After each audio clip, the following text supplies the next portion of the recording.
Let's search the left. It has less doors. We went down the left hall. And which doors are we going to try? Let's leave the end until last. Let's check the closest doors first. I reached for the wooden double doors on the left. The moment the door opened, the smell of mold assaulted my nostrils. The lights were off. I felt around for a light switch. As the lights came on, I saw a large wooden desk before me. It faced us, with the window behind it. All the other 3 walls were lined with bookshelves. Looks like a study. I approached the window and tried to open it, but the shutters were tightly shut here too, and it didn't even budge. No good. I gave up and looked around the room. Seems like they haven't used this room in a while, huh? Smells old. Crystal balls and tarot cards sat atop the desk, and other items that looked like they were used in fortune telling. Hey, is that? Nami pointed to a bookshelf. A skull sat between several books. Maybe they're some type of anatomy researcher. I tried to laugh, but my voice trembled. I wonder what type of books are here. Blushing, I read the book titles on the spines. Black Magic, The Basics and Practical Applications. Christ and Fish. Baphomet, Curses and the Obligation of Revenge. This person had some strange hobbies, huh? Not really someone I'd want to be friends with, yeah. If this is for real, I don't think I'd even want to know them either. Ah well, that's how things are. Let's look for something else. We exited the study. We walked down the hall to the entrance when Nami spoke up. Hey, isn't that a phone? Look, on the shelf beneath the fish tank. So it is. It was a black dial-type phone. Hey, we'll be able to phone home with this. Nami's face lit up. But, having said that, would they even come all the way out here to get us? Let's just make the call. Yeah. I picked up the receiver and placed it to my ear. All right. Ugh! A steel axe brushed past my face. When I looked up, the suit of armor we thought had disappeared from before was standing next to the fish tank. I nervously approached it and lifted the mask. Inside was empty.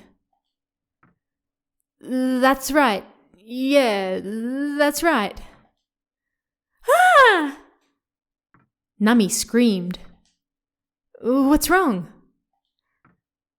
It doesn't work. The axe that fell just now cut the phone line. I quickly placed the receiver to my ear. I couldn't hear a thing. I tried dialing a number anyway, but the phone appeared to be dead and had no response. It's no good. Not the slightest response. I put the receiver down and stood up. Nothing we can do. We'll have to look for another way. No way. The sound of the telephone echoed throughout the wide hall. How? There's no way. I picked up the phone with a sigh.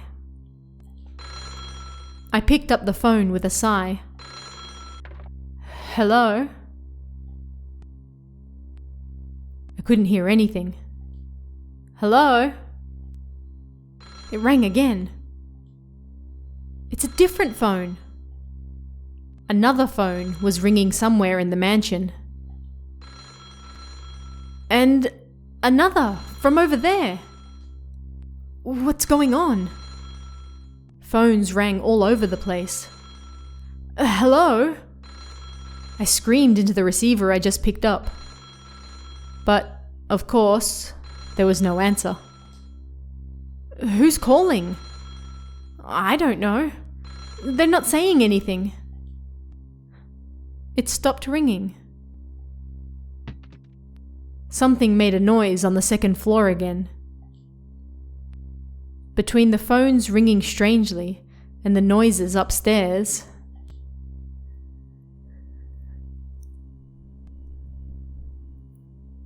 if someone's hiding here, I'm gonna find them. If someone's hiding here, I'm gonna find them. Nami looked more and more like she was about to cry. Anger roared to life within me. Give us a break. You're here, right? Somebody's here, right? That's enough. Just come out already. My voice just echoed vainly in the hall. I'm gonna find you. Don't think we won't find you. Just you wait. Wait, don't leave me alone. Please. Nami screamed, glancing sidelong at me as I climbed the stairs. Get out here! Come on! When I reached the second floor, I banged on the closest door as hard as I could. But there was no response. I'm coming in! As I stepped inside, an incomparable chill hung in the air, washing over me. My anger vanished, replaced with chills running down my spine. Tara-san, what's this? As Nami entered the room behind me, she noticed the unusual presence as well. A single wooden coffin sat in the middle of the room. It was like Dracula himself could be in it. Numerous lit candles surrounded it. I reached out towards it, like I was being sucked in. Stop! What are you doing? Nami screamed. I knew in my head that I was doing something I shouldn't, but my hand moved of its own volition towards the lid. Inside the coffin was stuffed to the brim with yellow Otogirisou flowers. On top of that sat a piece of paper torn into the shape of a person. The word revenge was written on it in black ink. Revenge? Revenge? I didn't even notice Nami standing next to me. That's right. I remember. I looked at Nami's face. The meaning behind the Otogirisou flower. Revenge. Revenge? Otogirisou's meaning? Revenge? Nami muttered as though delirious while looking at the paper. Nami? Her face was pale. Let's get out of here. I grabbed her hand. I sense something terribly unlucky. Even something as thick as me can sense something like that. Let's go. I dragged Nami out, then closed the door behind us with both hands, like I was sealing something ominous in. Next up is this room. I approached the door across from the last. Are you going to keep looking? Nami said, on the verge of tears. "Well, it's not like things are going to settle down now, are they?" I screamed. "We might have to spend the whole night here. We don't know if some weirdo lives here or if someone's trying to hurt us. At the very least, we need to find out if someone else is here." The words came out in a rush, and Nami fell silent. I flung the door open. A window faced me, and in the left corner was a small desk and bed. It was a regular room. Nothing here. I closed the door. "There are more rooms we haven't seen down there," I said in a business-like manner, and proceeded down the end of the hall. Nami silently followed me. "But we checked here earlier." I looked inside the mummy room from earlier anyway. Of course, the mummy wasn't there, and the diary was on the floor where it fell. 2 rooms left. I opened the door facing the mummy room. "Ah! What's wrong?" Nami peeked inside, then looked at me with relief on her face. "Looks like a girl's room." The curtains, bed, and wallpaper were all white or light pink in color, and various small items and flower vases were lined up neatly. So there really is someone here. I was somewhat relieved. It certainly does seem like someone lives here. "Do you want to have a look around?"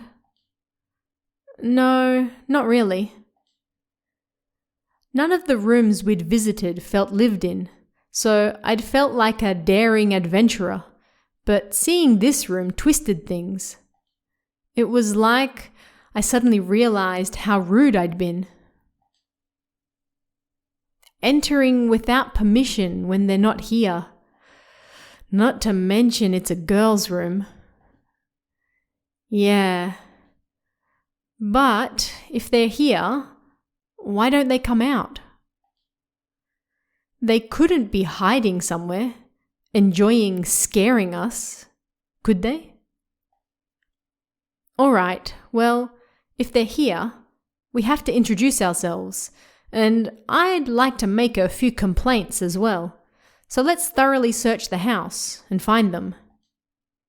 I closed the door. I wonder if they're in here. I stood in front of the next door.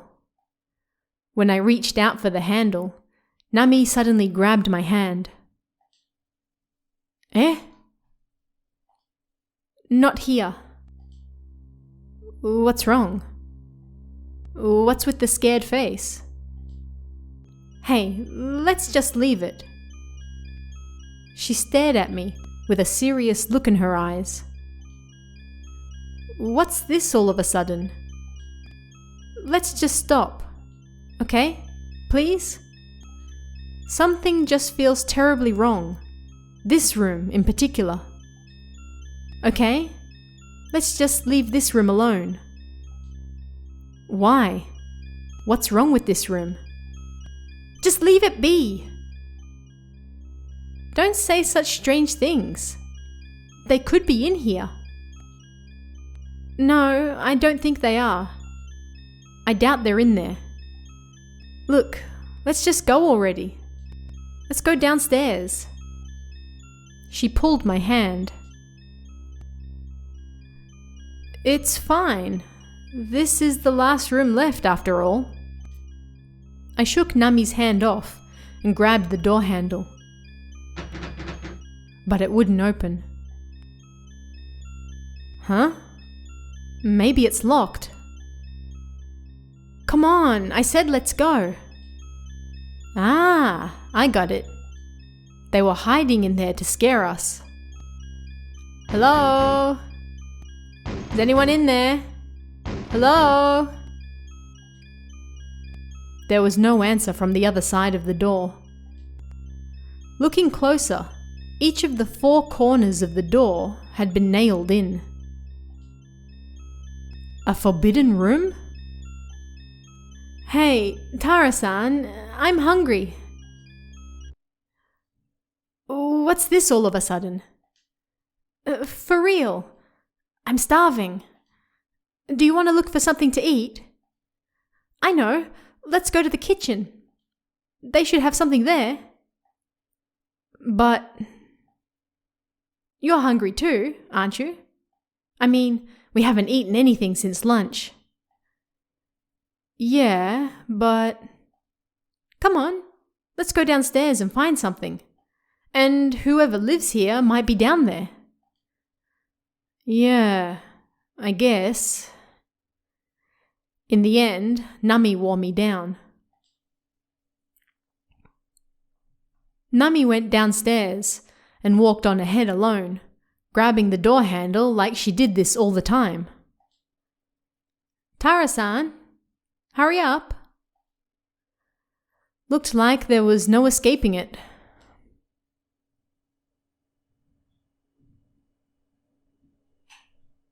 Nami, how did you know that this is the kitchen? Nami, how did you know that this is the kitchen? Eh? Oh, now that you mention it. Nami looked at my face, startled. Somehow my feet just brought me here. Strange. Anyway, let's go in.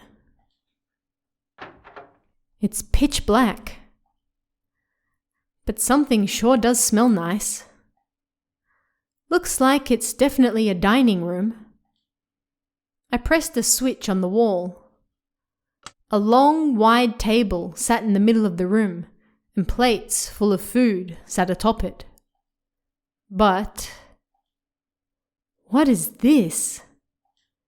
Everything was a mess. Meat sauce had spilt everywhere, and the napkins were stained brown. Flies swarmed a fish with its head and tail torn off, and spilt soup dripped from the edge of the table to the floor.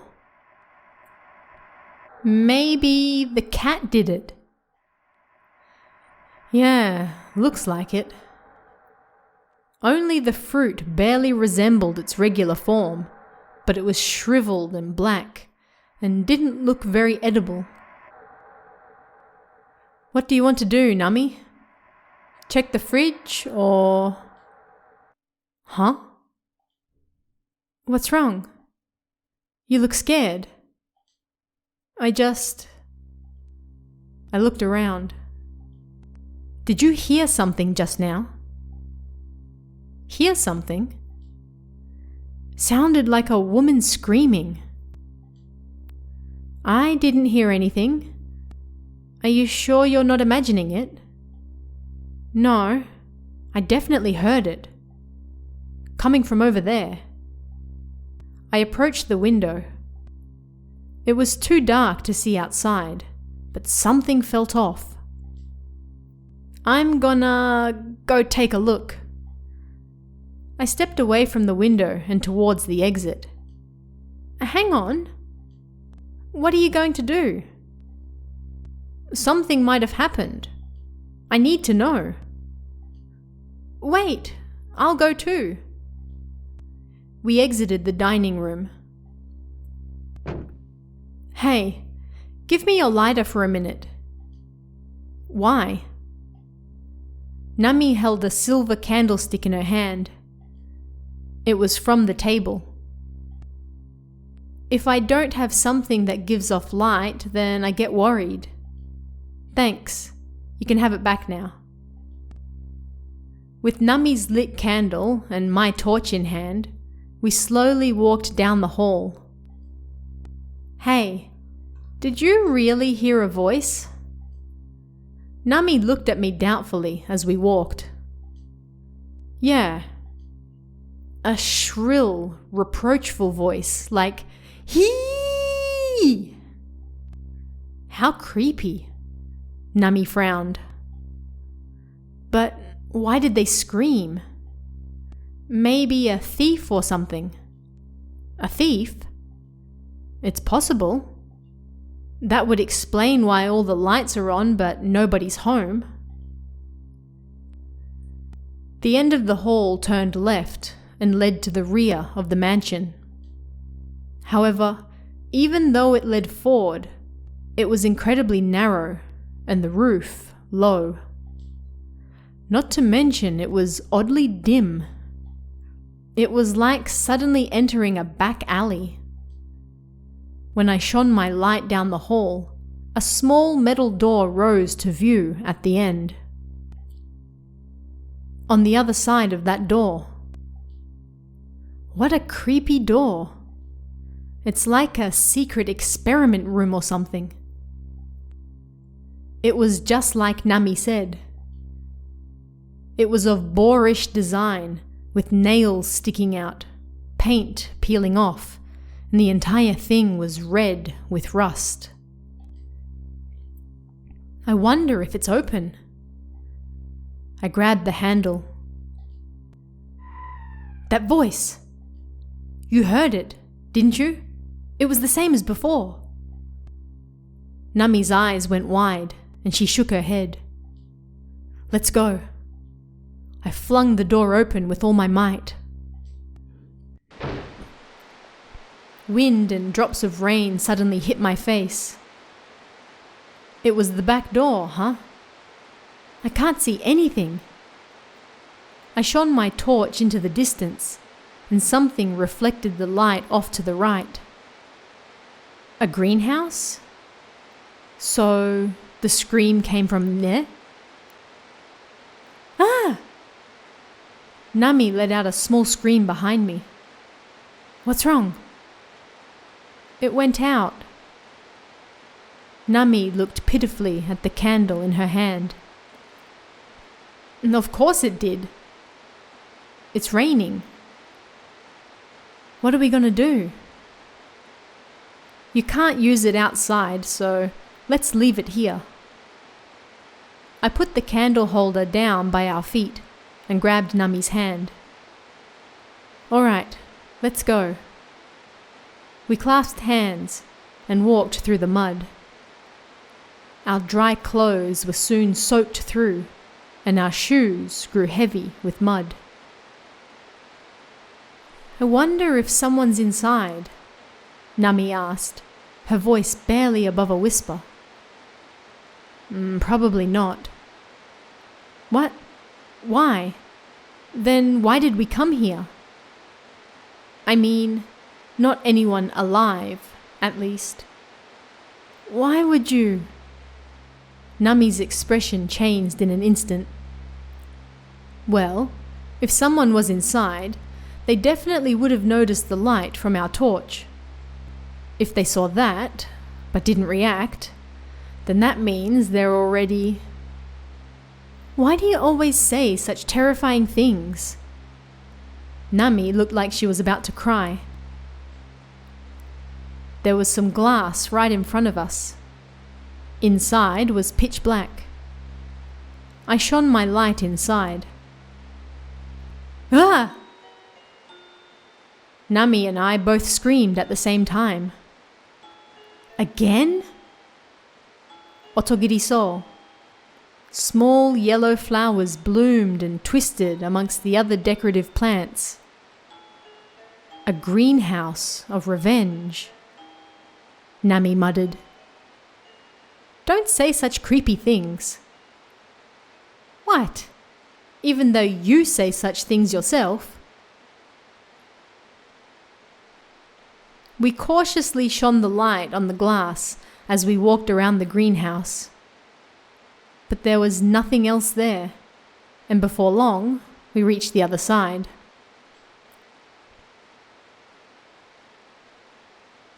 Let's take a closer look around. I turned to go back to the entrance. Let's take a closer look around. I turned to go back to the entrance. I think we already looked around enough. But... Then...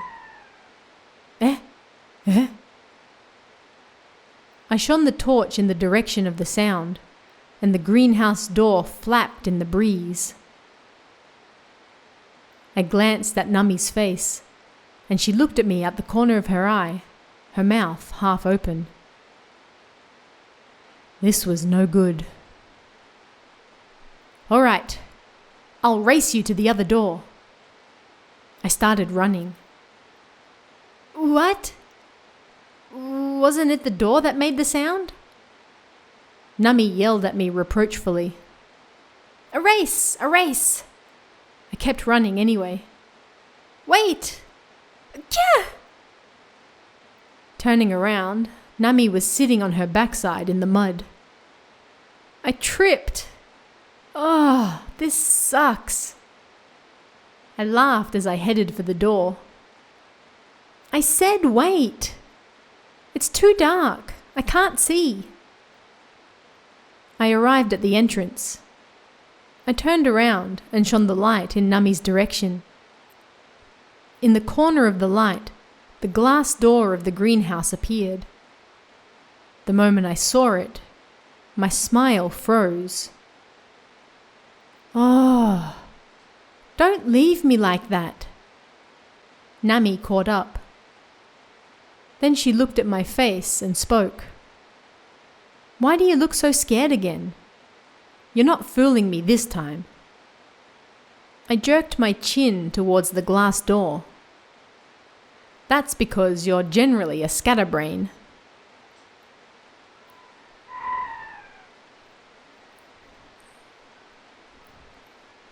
Nummy was written in large red letters on the glass door.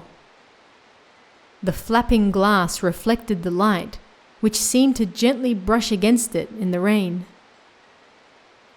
It's just a coincidence, I said. But even I knew that my voice was trembling. Even if it was a coincidence, why was her name in a place like this? Nummy stood motionless in the rain, her face pale and expression blank. At a loss for words, only her eyes moved in unison with the flapping glass door. As it blew in the breeze, the door creaked again. Let's go back, I said purposefully in a cheery voice. But Nummy showed no response. Let's go.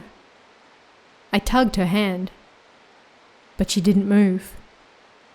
Why? Why? You're reading too much into it. Well, look at it. I'm telling you, it's a coincidence. A coincidence. This is the first time we've ever been here after all. It's got nothing to do with us. Someone that lives here just happens to have the same name as you. That's all. Yeah, it's strange that it's written like that in that place, but if we ask someone who lives here about it, they'll probably just be like, oh yeah, is that so? That's gotta be it. I kept talking in a loud voice without taking a single breath, hoping to shake off my own fear. Yeah. Nummy nodded, her voice so small it seemed to disappear. You'll get sick standing under this rain for so long. Let's go back. I started walking, dragging Nummy with me.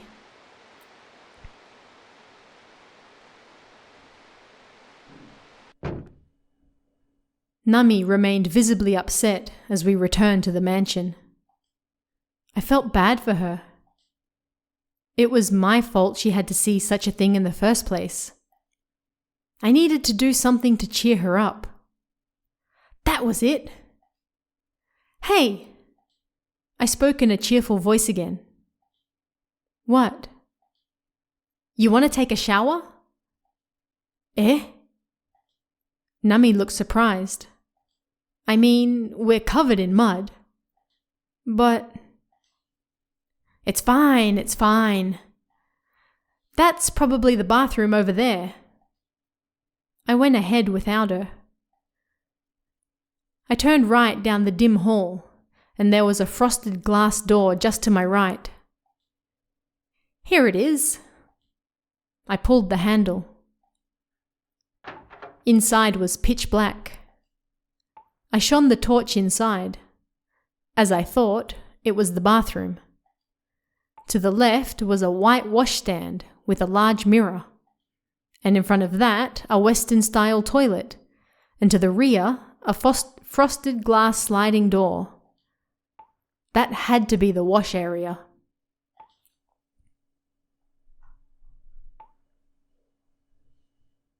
Nummy, you go wash up first. I let Nummy go first.